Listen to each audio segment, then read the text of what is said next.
అందరికీ praise lord. అందరూ బాగున్నారా? ఈ చిన్న కలపత్రంలో సమస్త లోకం గురించి ఉన్నదండి. ఈ లోకము, దాని స్థితి, పరిస్థితులు, మనుషుల స్థితి అనేకములుగా ఉన్నాయి. ఇక్కడ చూపిస్తున్న దీనిని మీరు చూడండి ఒకసారి క్లియర్గా. ఈ లోకం ఎటుపోతుంది అంటే ఎవరూ చెప్పలేము. ఉరుకుల పరుగుల ప్రయాణం. అయితే పరిస్థితులు, పద్ధతులు ఏమైనప్పటికీ మన దగ్గర ఏ జవాబు లేదు. ఈ లోకము స్థిరమైనది.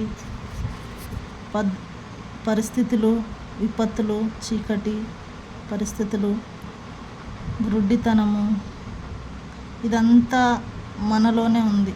లోకం ఎటుపోతుందంటే ఎటుపోతుందో కూడా తెలియదు. కాబట్టి మనము ఈ భూమి మీద ఉండగానే మన స్థితి ఏమిటో గ్రహించాలి. మన స్థితి ఎవరు చెప్పగలరంటే డాక్టర్ చెప్పడు మన స్థితి ఏమిటో, లాయర్ చెప్పడు, పోలీసు చెప్పడు, ఎవరు చెప్పరు మన స్థితి ఏమిటో ఎవరు చెప్తారంటే ఒక దేవుడు మాత్రమే చెప్పగలడు.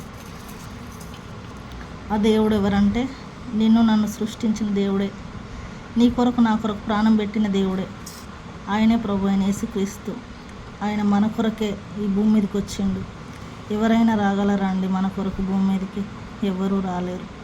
మన కొరకు ఒక గొప్ప వ్యక్తి వచ్చి మనతో కలిసి భోజనం చేస్తాడా? చేయలేరు. ఒక గొప్ప వ్యక్తి వచ్చి మనతో కలిసి ఈ నేల మీద నడుస్తారా? నడవలేరు. మన కొరకు సమస్తంను విడిచిపెట్టి కల్వరి శిలువలో తన ప్రాణము పెట్టడానికి తను అప్పగించుకున్నాడంట. ఏమన్నాడంటే, మీరు దాటిపోవటకు నా వీపును మీకు దారిగా చేసి ఉన్నాను అన్నాడు. ఎవరైనా మనం కనీసం కాళ్ళు తాకితేనే మనం ఓర్చుకోము. కానీ ఆయన నేల మటుకు సాగిలపడి ఈ ఆకాశానికి భూమికి మధ్యన వేలాడుతూ ఆయన వీపును మనకు దారిగా చేసింది.